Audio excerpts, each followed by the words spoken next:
The owners were artists, and they were so eccentric and so wonderful.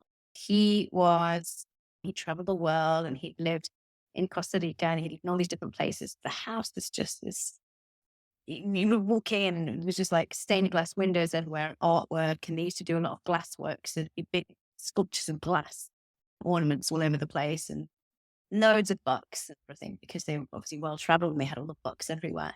But it was really higgledy-piggledy as well. Like, there was different levels, there's different rooms in different places. It didn't flow, it didn't have any sense.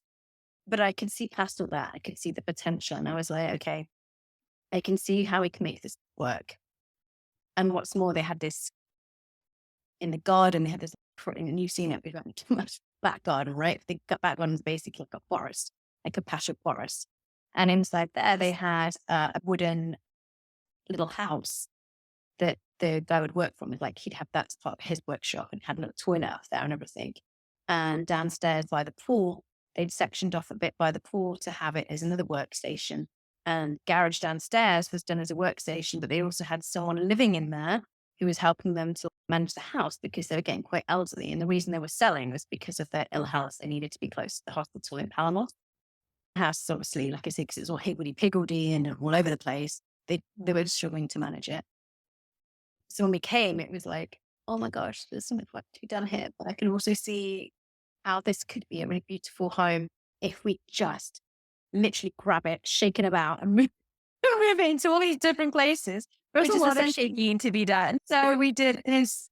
I was finding this before an active photo. It was bonkers. We had doors that didn't open that went into a room that then entered into a hallway. It was just, nothing made sense. Okay, but you have to talk about the front door, because that front door was together.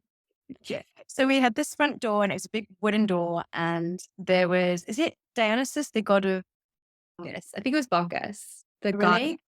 Yeah, the one of the grapes, the Italian Yes. god of pleasure, Yes. right? Is that who it is? Right. Yeah. Carved into the front. And it's a huge door, right? It was a big old carving on the front door. The big fat Buddha belly, And then or something, eating grapes.